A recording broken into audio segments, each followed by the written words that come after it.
과학적 탐구 방법에 대해서 과탐실 수업 진행할 예정입니다, 얘들아.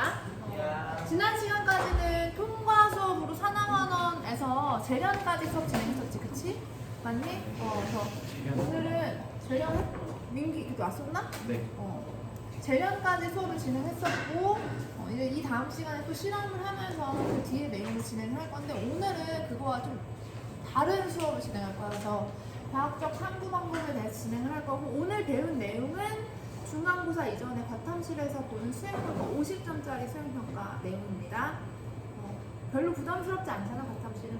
모두 다 점수 등급 잘 받으니까. 근데 오늘 수업을 진행을 하면서 과학적 탐구 방법에 대해서 알아두면 여러분들이 생명과학 원에 가서 과학적 탐구 방법에 대한 내용이 나올 때도 도움을 받지만 일상생활 및 과학을 배우는 데 있어서 굉장히 많이 도움을 받을 겁니다. 그래서 잘 진행해 보시고요. 그 다음에 오늘은 그 과학적 탐구 방법 중에서 연역적 탐구 방법에 대해 알아보기 위해서 아이스크림 실험 진행합니다.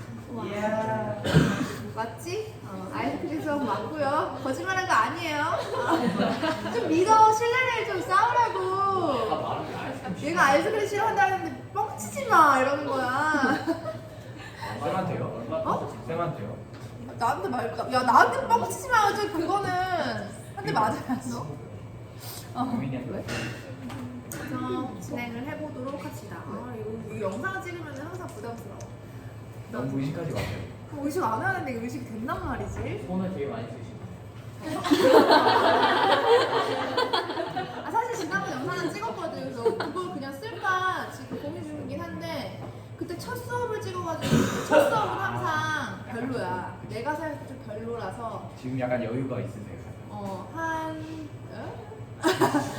이 똑같은 수업을 4번 정도 진행을 해야 내가 좀 수업이 좀 편해지거든. 그래서 이거는 섞어서 쓰지 뭐. 진행 한번 해봅시다. 얘들아, 과학적 탐구 방법에 대해서 너희 초등학교 때부터 배웠던 거 기억나니? 네. 과학적 탐구 방법에 대해서 초등학교 때부터 계속 배웠단 말이지. 혹시 기억이 나니? 과학적 탐구 방법은 이렇게 하는 것이야. 인재 인식. 등등등 있었지. 그래서 탐구란 무엇인가부터 해야 되는데 탐구란 무엇인가는 나랑 몇 번 했던 것 같아. 처음에 처음 오리엔테이션 하고 했을 때, 그치? 근데 뭐 그런 거 다 패스하고 우리는 연역적 탐구 방법과 귀납적 탐구 방법의 차이에 대해서만 오늘 이야기할 거고, 그 다음에 그걸 어떻게 사용을 하는지에 대해서 예시를 들어가면서 얘기를 한번 해볼 거야. 우선은 과학적 탐구 방법 중에서 귀납적 탐구 방법과 연역적 탐구 방법을 분명히 되게 많이 배웠을 거야. 어디선가 들어봤을 거고. 이거는 사실 철학에서도 국어에서도 수학에서도 다른 과목 모든 과목에서 등장하는 내용이거든. 혹시 다른 연역적 탐구 방법과 귀납적 탐구 방법의 차이를 설명할 수 있다. 없다? 뭐가 다르지?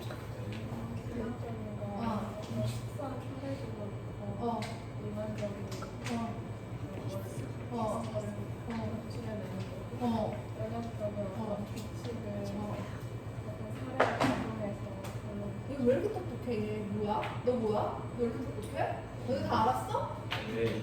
뻥치지 마. 여기 귀납이랑 연역을 하죠. 그래? 귀납 연역 구축. 귀납적 탐구 방법과 연역적 탐구 방법을 설명을 해봤을 때 내가 원하는 답이거든 이게. 거의 이렇게 깔끔하게 얘기하는 애가 전 반에 한두 명 정도밖에 안 돼. 박수. 어떤 애들은 막 귀납적 탐구 방법에 뭐 가설을 세워야 된다고 그러질 않나. 막 아무튼 별별 대답이 다 나오는데 지금 순간 생각하겠지? 귀납적 탐구 방법 가설 아닌가? 생각하는 분명히 있을 거야, 그치? 지금 이 친구가 말한 것처럼 귀납적 탐구 방식은 구체적인 사례를 모아서 일반적인 원리를 만들어내는 거야. 이걸 국어 같은 데서는 어떻게 설명하고 있니? 영희가 죽는다. 철수가 죽는다. 민기가 죽는다. 재민이가 죽는다. 희돈이가 죽는다. 그러니까 사람은 모두 다 죽는다로 결론을 내리잖아. 그치? 이게 귀납적 탐구 방식으로 설명이 되지. 구체적인 사례는 조금 이따 이야기 한번 해볼게. 그 다음에 일반적인 원리에서 구체적인 사례들을 알아가는 방식이 연역적 탐구 방식인데, 그치? 여기선 예시를 어떻게 들지? 3단원법 들잖아, 보통. 아, 소크라테스는 좀 사람은 죽는다. 소크라테스는 사람이다. 그러므로 소크라테스는 죽는다. 이렇게 들잖아. 그치? 이것과 반대적인 내용이지? 근데 얘는 구체적인 사례로 일반적인 원리를, 얘는 일반적인 원리에서 구체적인 사례를 알아간단 말이야. 그게 제일 큰 차이지. 그러면 너희가 생각했을 때 과학에서 뭔가 대단한 원리를 알아낼 때는 귀납적 탐구 방식이 많을까? 연역적 탐구 방식이 많을까? 귀납적 탐구 방식이 많죠. 내가 대단하다는 것은 한 번도 보지 못했던 결과. 예를 들어서 과학혁명이 일어나는, 패러다임이 일어나는 사건들은 그 전에 일반적인 원리라는 것이 있을까 없을까? 없지. 그러니까 이런 사례들로 뭔가 원리를 알아내는데, 예를 들어서 진화론, 다윈이 진화론 또는 자연선택설을 얘기할 때 그 당시에 사람들이 믿고 있었던 대부분의 생각은 뭐였지? 창조론이지. 신이 창조했다. 그치? 우린 신이 창조했다는 사고를 갖고 있었어. 근데 어디 가서 사례들을 막 보다 보니까 아닌 것 같은데, 자연이 선택한 것 같은데? 라는 결론을 내린다는 거지. 완전 새로운 이론이 나올 때. 왜냐하면 일반적인 지식이 이게 아니야. 근데 구체적인 사례를 보다 보면 이렇게 일어나는 거야. 예를 들어서 빅뱅 우주론. 빅뱅 우주론도 뭔가 확 바뀌는 사건이잖아. 그치? 이럴 때 사례들로 뭔가 뒤집어지는 사건들이 벌어지는데, 이때 비납적 탐구 방식이거든. 잘 무슨 말인지 모르면 수업을 들으면서 예시를 얘기해볼게, 좀 이따가. 연역적 탐구 방식은 근데 그렇지가 않거든. 내가 이미 알고 있는 지식을 토대로 사례들을 알아가는 거니까. 한번 예를 들어볼게.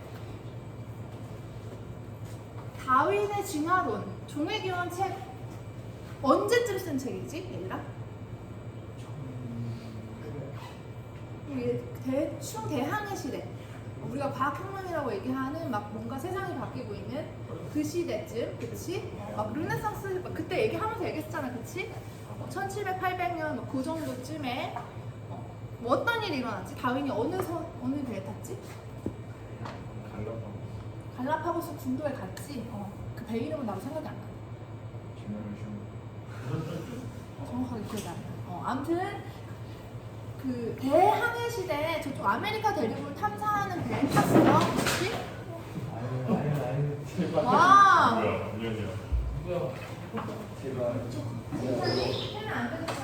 몇 분을 하는 거야?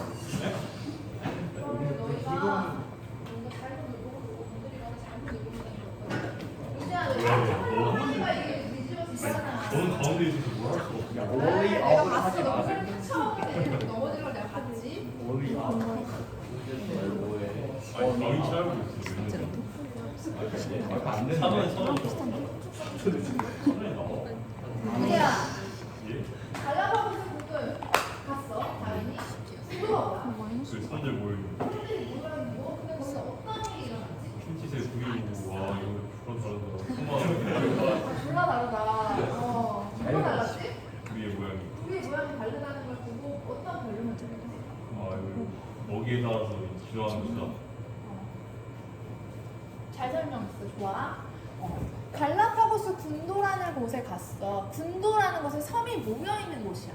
섬이 이렇게 다닥다닥다닥 붙어있는데 거기 섬마다 약간씩 자연환경이 달랐나 봐. 근데 거기 분명히 똑같은 새가 살고 있어. 우리가 핀치새라고 부르는 똑같은 새가 살고 있는데, 이거 나중에 쓰라고 하면 너희 핀치새를 친치새, 킨치새 난리 난다. 진짜 난리 나. 이름. 나한테 핀치새라는 그 새를 관찰을 했는데, 여기 가서 보니까 분명히 똑같았는데 부리가 뾰족한 거야. 다른 섬에 갔는데 똑같은 새인데 부리가 뭉툭하고 막 딱딱한 거야. 이쪽 갔더니 또 다르게 생겼어. 그래서 왜 그런지를 이제 탐색하기 시작했어, 다윈이라는 애가. 보다 보니까 삐죽한 부리가 살아남은 그 섬에는 벌레들이 되게 많았던 거지. 벌레를 콕콕 잡아먹더래, 그 새가. 근데 이렇게 딱딱하고 뭉툭한 부리를 가진 데는 열매, 너트류 알지? 그런 애들이 깨부셔야 되는 그런 열매들이 많았던 거지. 그래서 다윈이 뭐라고 결론을 내려냐면, 자연 환경에 적응한 애들이 살아남는다 라고 얘기했지. 그걸 뭐라고 했어? 자연 선택설이라고 하고, 하늘에 있는 신이 이런 애들을 여기 태어나게 한 게 아니라 이 자연에서 살아남은 애들이 여기에 있는 것이야 라고 했지. 그러면서 탁 뒤집어진 거잖아, 지금까지 사상이. 그치? 근데 이때 어떤 방식을 사용했냐면 다양한 새들, 구체적인 사례들을 모았어. 피치 산대, 이렇게 달라. 여기 먹이가 이래, 먹이가 이래, 먹이가 이래. 사례들 다 모았어. 그런 다음에 결론은 뭐라고 내렸지? 자연 환경에 적응한 애들이 살아남았다. 자연 환경대로 부리 모양이 바뀌고 그런 애들이 살아남은 것이다라는 일반적인 결론을 내렸지. 그치? 구체적인 사례를 통해서 결론을 내린 거지. 그치? 아주 쉬운 예를 들어볼게. 내가 아주 쉬운 예를.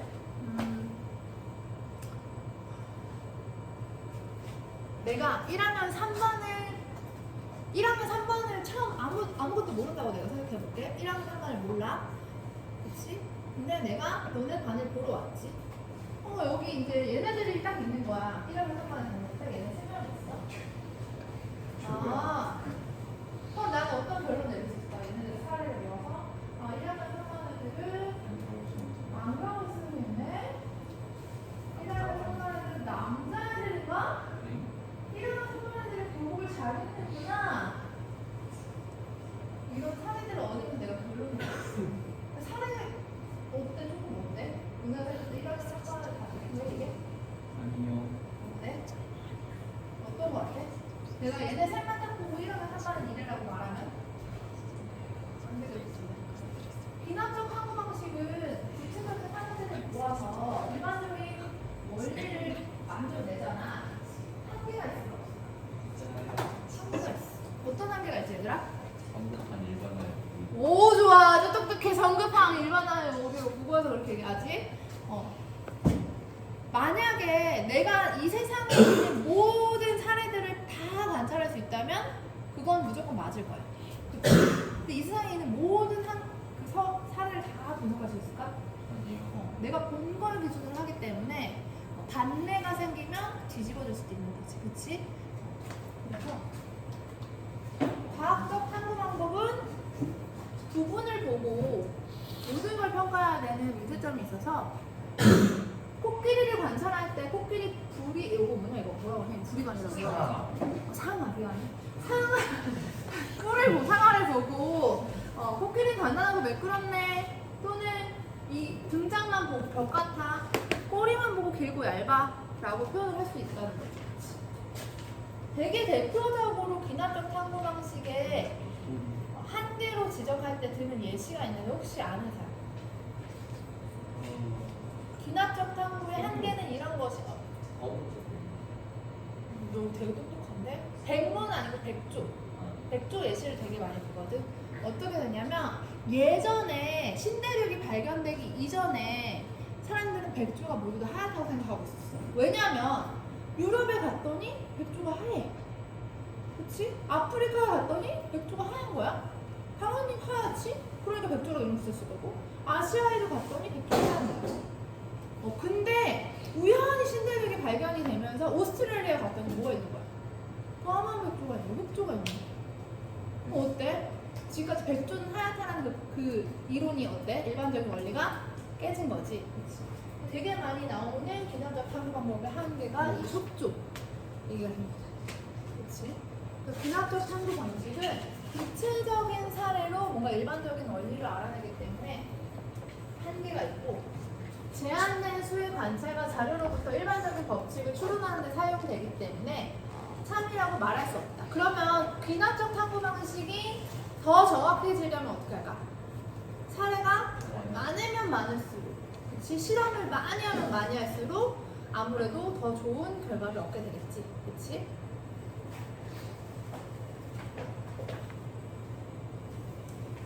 그래서 우리가 과학을 배울 때 또는 볼 때 이런 일반적인 원리는 구체적인 사례를 모으다 보니까 만들어진 것들이 대부분 많을 거 아니야. 그치? 너네들이 진화론을 믿고 있긴 하지만 지금 현재 진화론이 뒤집어질 수 있다는 생각은 항상 가지고 있지. 그치? 우리는 과학이 변할 수 있다는 걸 알고 있기 때문에. 아니? 기나적 탐구 방법의 되게 또 중요한 예시 중 하나는 빅뱅 우주론이거든? 빅뱅 우주론에서 허블이 허블 상수를 계산할 때 썼던 방식은 우주에 있는 은하들을 관찰했지? 그치? 얘네들이 적색 편의가 일어난다는 걸 알게 됐다는 건 너희 수업 시간에 배웠을 거야. 맞니? 네. 적색 편의가 일어나는데 아 얘네가 이 정도 속도로 멀어지고 있구나를 하나 1번 하나, 2번 하나, 3번 하나, 4번 하나 다 관찰을 했어. 얘네 거리가 이만큼인데 속도는 이만큼이야. 이걸 그래프로 찍어보니까 하나의 상수가 딱 나왔지. 맞아? 그러니까 이 결과들을 모아서 어떤 결론을 내렸지? 우주는 팽창하고 있구나. 그치? 그러면서 정상 우주론에서 빅뱅 우주론으로 꺾이게 되는 계기가 된 거지. 그래서 여기서도 마찬가지로 구체적인 사례를 모아서 하나의 상수를 만들어내고 이걸로 인해서 우주가 커지고 있다는 결론을 내리게 된 거지. 이것도 비난적 탐구 방식의 대표적인 예시가 됩니다. 그쵸? 얘들아 우리 월요일이라 그런가? 괜찮니? 네. 괜찮죠? 비난적 탐구 방식 하나도 안 어렵지? 너무 쉽죠? 너무 쉽죠? 이렇게 졸다가 이 영상이 지금 있어서 졸는 건가? 그럼 오픈해주지 말아야겠는데? 졸면 안 돼요. 그러면 비난적 탐구 방식에서 가장 중요한 건 뭘까? 비난적 탐구 방법을 사용하고 싶어. 가장 중요한 건 뭘까? 사례가 많아야겠지. 그러려면 사례가 많으려면 실험을 많이 한다든지 관찰을 많이 해야겠지. 그래서 비난적 탐구 방식에서는 관찰을 많이 하고 실험을 많이 하는 게 중요해. 실험을 하잖아. 연구자가 되잖아. 그럼 항상 내 실험이 맞는지 안 맞는지를 항상 두려워하게 됐어. 내가 실험을 했는데 결과가 되게 좋아. 이거 잘못된 거야. 초전도체 봐봐. 초전도체 같은 경우는 그게 뭐 잘못됐다는 건 아니야.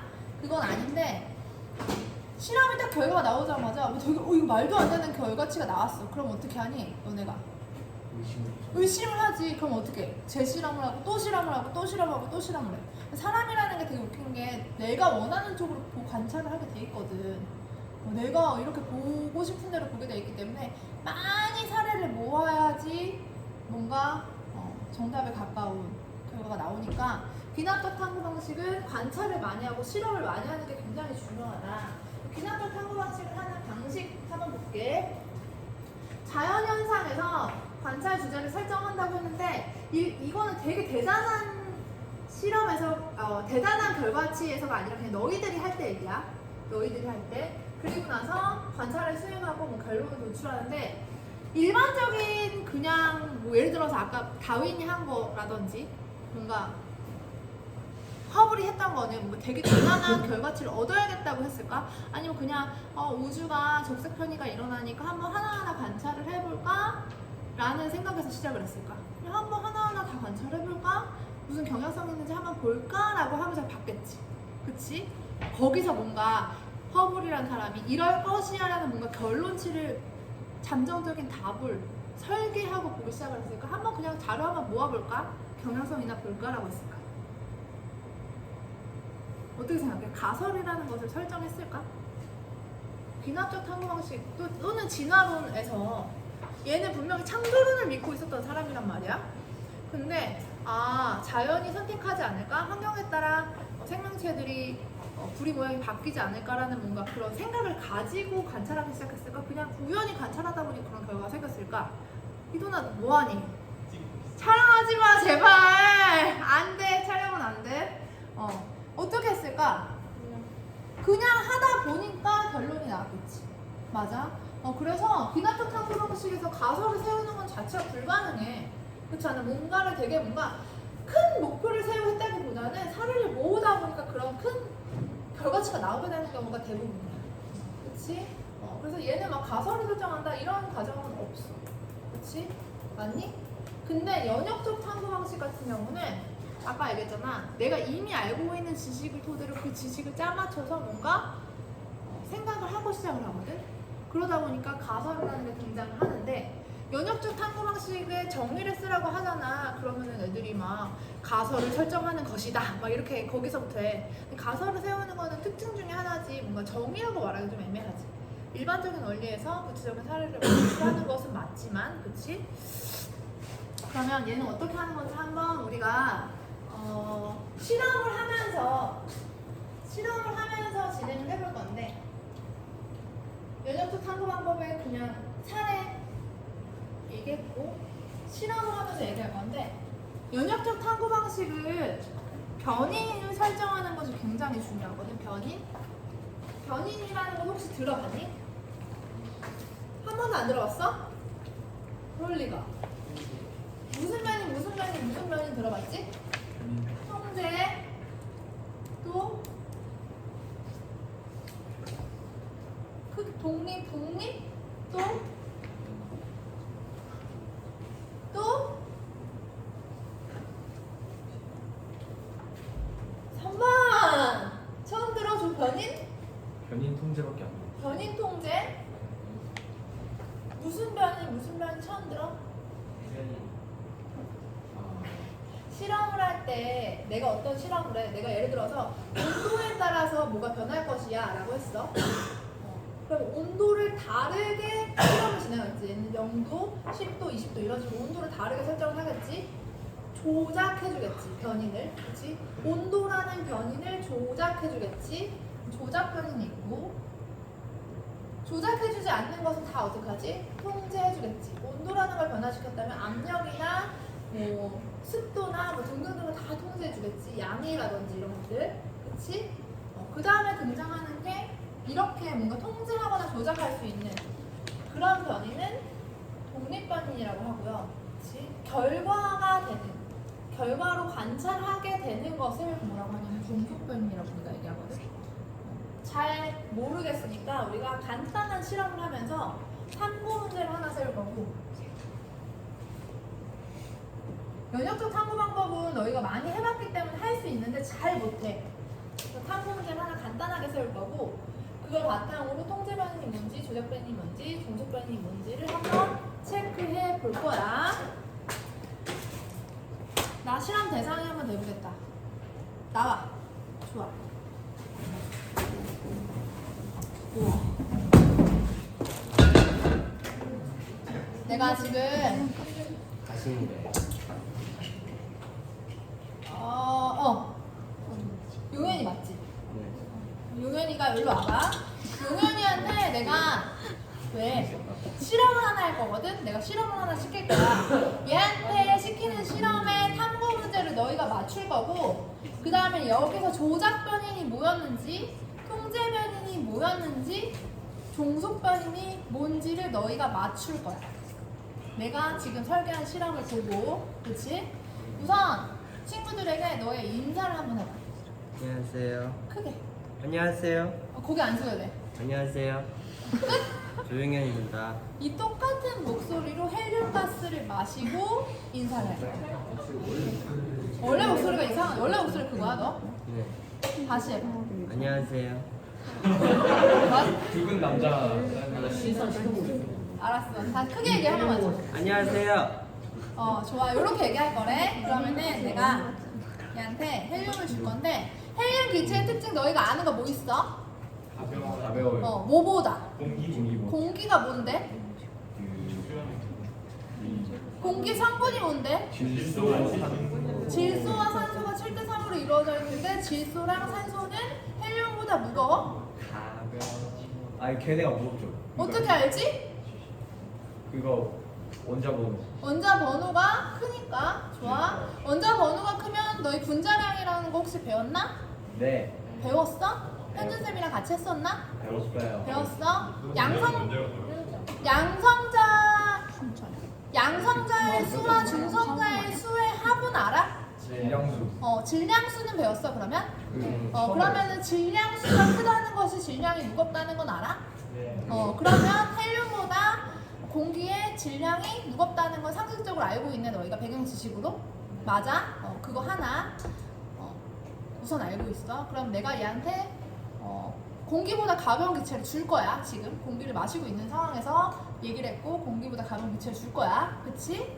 그 다음에 내가 한 가지 안전적으로 헬륨은 마셔도 되니? 네. 왜? 크게! 월성 미치라서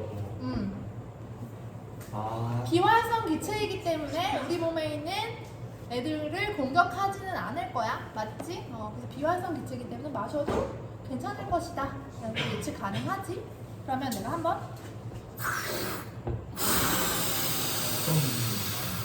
이걸 마실 건데 다 마시진 않을 거고 한 절반 정도 여기 팩까지 들어가서 마신 다음에 말을 똑같이 할 거야. 안녕하세요, 조용현입니다. 똑같이. 대신에 웃지 마. 웃으면 다 날라가. 웃는 동안에. 마시고 바로 말해. 크게. 안녕하세요, 조용현입니다. 오, 계속 얘기해봐. 더 마시고. 이상한.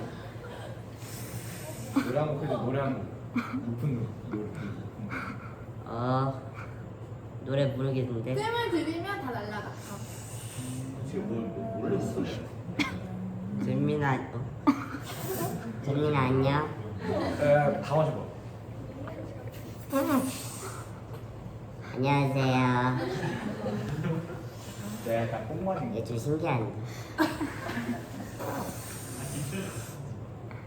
이전아 안녕. 여기까지 진행하겠습니다. 혹시 한 명 더 해보고 싶은 사람? 나 해보고 싶다. 웃길 수 있다. 목소리 변화 가져가서 버리시면 돼요. 이 목소리 변화 우재야, 너 우재 나와봐. 그러니까요 목소리 변화 우재야, 나와봐.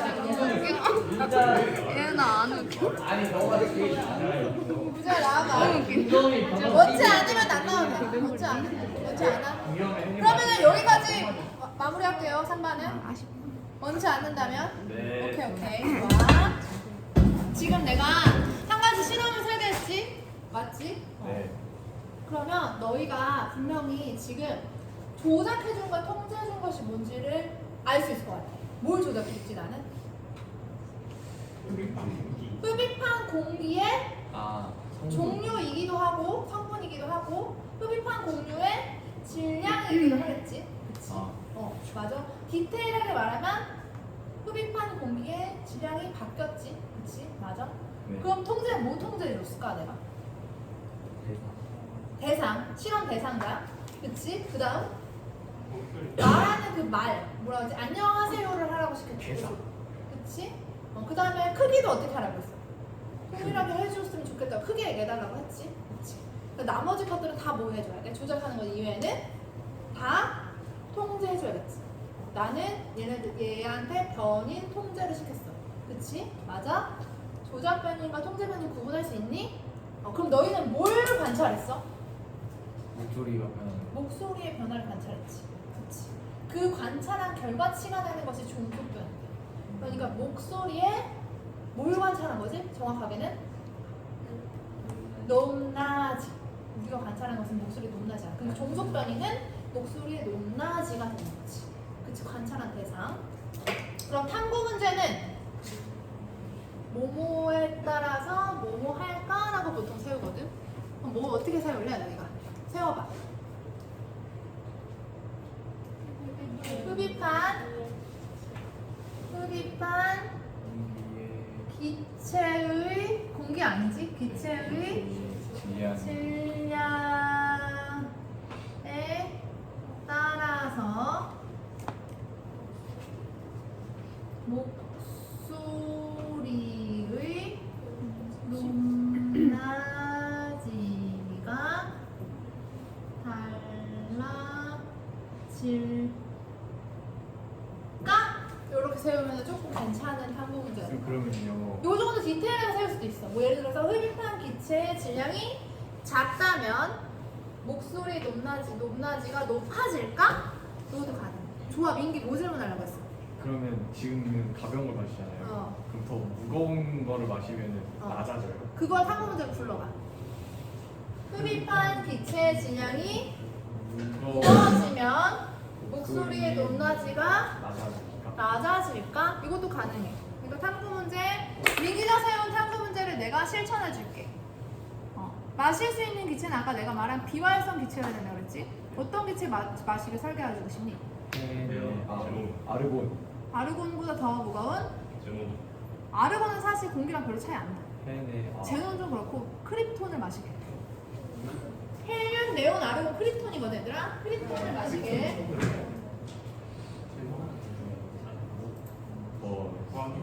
예측을 해볼까? 구하기가 어려워서 내가 영상을 준비했어. 와이파이가 안 돼. 이런.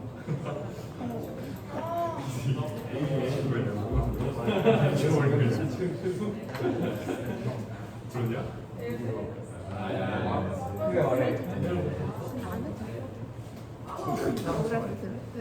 얘들아 아쉽다. 내가 영상을 보여주려고 했는데 와이파이가 안 되네. 다음 시간에 보면 다음 시간에 보여줄게. 쉬는 시간이 지나고 여기다 영상 보면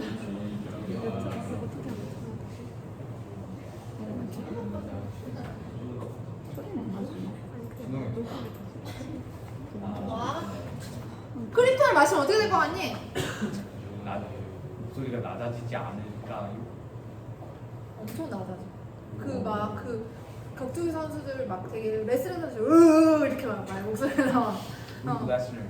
용현이가 방금 헬륨 마실 때 도널드 덕 효과라고 해서 높은 소리가 났잖아. 그치? 엄청 낮은 소리가 나. 이거 근데 과학적으로 설명이 가능하지? 어떻게? 너희가 목소리의 높낮이가 달라진다는 것은 과학적으로 뭐가 달라진다는 걸로 알고 있니? 진동수. 그러니까 성대의 떨림의 빠르기가 달라지는 거거든? 예를 들어서 빨리 떨리면 높은 소리가 나고 느리게 떨리면 낮은 소리가 나잖아. 그치? 근데 공기가 가벼워졌으면 어떨까? 공기를 밀면서 떨어야 되잖아. 가벼운 애가 있으면 되게 빨리 떨리겠지. 무거운 애는 밀기가 더 어렵잖아. 느리게 떨리겠지. 맞니? 봐봐. 연역적 탐구 방식 이거는 지금 얘는 탐구 문제를 세우고 잠정적인 가설을 세워. 잠정적인 가설을 세운다는 것은 너희가 알고 있는 과학적 지식을 토대로 공기가 가볍다는 것은 성대가 빨리 떨릴 것이고 진동수가 높아지니까 높낮이가 높아지겠네라는 과학적 지식을 사용하면서 잠정적인 답을 낸 거지. 그치? 그러고 나서 실험을 할 거야. 진짜 그러네. 확인하고 맞으면 그게 결론이 되겠지. 흡입한 기체의 질량에 따라서 목소리 높낮이가 달라질 수 있다라는 결론을 내릴 거 아니야. 맞니?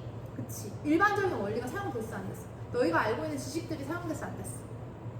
된 거잖아. 그치? 완전 새로운 것을 도출한 거야? 아니 대충 너희가 알고 있는 지식을 조합해서 구체적인 사례를 알아낸 거야. 그치?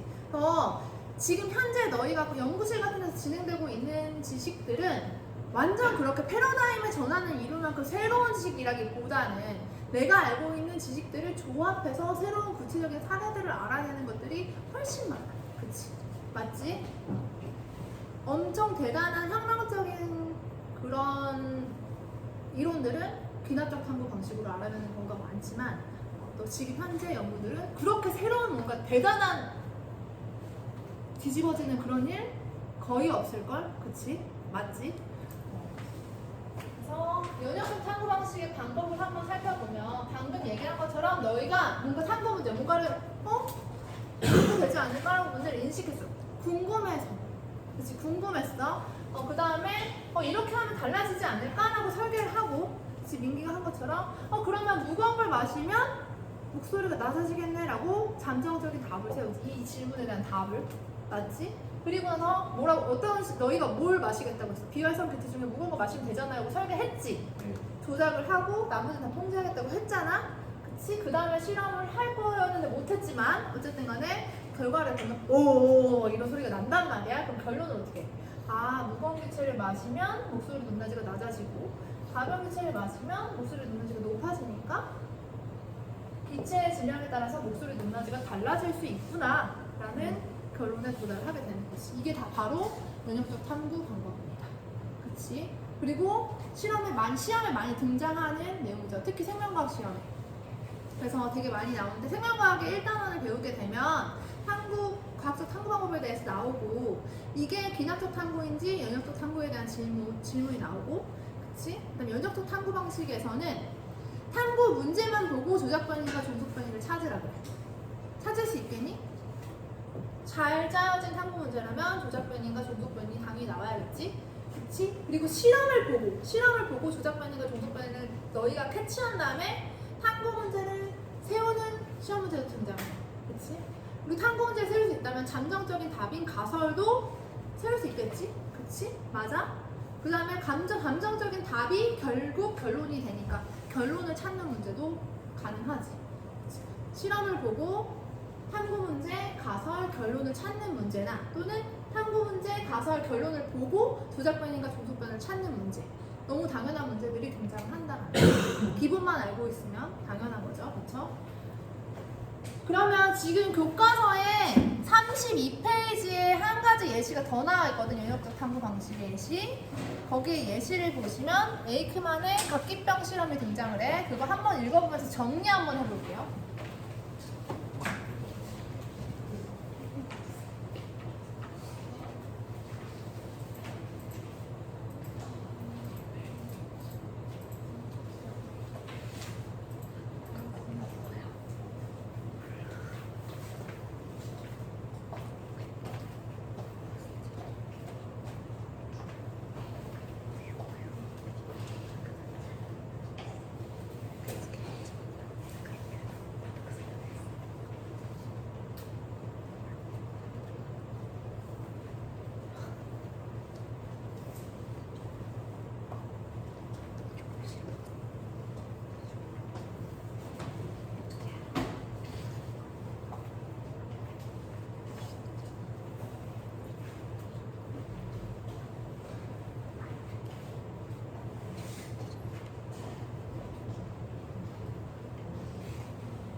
거기 한 가지 용어가 더 나오지. 실험군과 대조군. 그치? 아까 전에 내가 실험군과 대조군을 세워서 실험을 했니? 아니었니? 있었지. 첫 번째 공기를 마시고 말을 해봐라. 그 다음에 헬륨을 마시고 말을 해봐라. 여기서 실험군은 뭐였을까? 헬륨을 마시고 말을 해봐라가 실험군이었겠지. 그거와 비교하기 위해서 대조군은 공기를 마셨을 때 일반적인 상태일 때 말을 해봐라 라고 했던 거잖아. 그치? 너무 쉬워서 애들이 얘기를 안 하는 거지. 네. 쉬운